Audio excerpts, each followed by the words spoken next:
आप सभी को जय मसीह की द बाइबल पोर्शन में आपका स्वागत है। हमारा आज का वचन है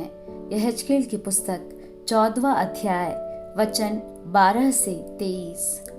तब यहोवा का यह वचन मेरे पास पहुंचा, हे मनुष्य के संतान, जब किसी देश के लोग मुझसे विश्वासघात करके पापी हो जाए और मैं अपना हाथ उस देश के विरुद्ध बढ़ाकर उसका अन्न रूपी आधार दूर करूं और उसमें अकाल डालकर उसमें से मनुष्य और पशु दोनों का नाश करूं,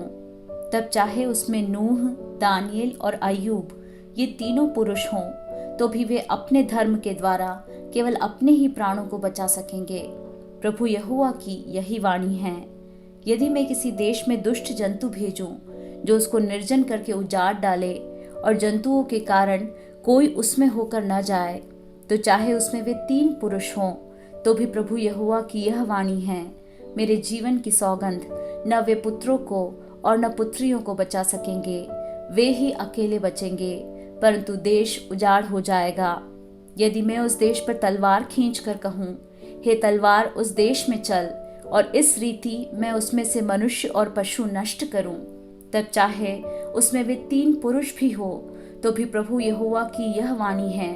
मेरे जीवन की सौगंध, न तो वे पुत्रों को और न पुत्रियों को बचा सकेंगे, वे ही अकेले बचेंगे। यदि मैं उस देश में मरी फैलाऊं और उस पर अपनी जलजलाहट भड़काकर उसका लहू ऐसा बहाऊं कि वहां के मनुष्य और पशु दोनों नष्ट हों, तो चाहे नूह, दानियेल और अय्यूब भी उसमें हों तो भी प्रभु यहोवा की यह वाणी है, मेरे जीवन की सौगंध, वे न पुत्रों को और न पुत्रियों को बचा सकेंगे।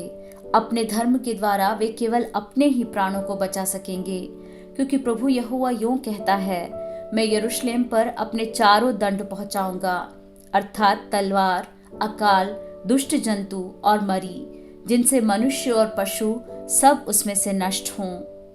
तो भी उसमें थोड़े से पुत्र पुत्रियां बचेंगी जो वहां से निकाल कर तुम्हारे पास पहुंचाई जाएंगी, और तुम उनके चाल चलन और कामों को देखकर उस विपत्ति के विषय में जो मैं यरूशलेम पर डालूंगा, वरन जितनी विपत्ति मैं उस पर डालूंगा उस सब के विषय में शांति पाओगे।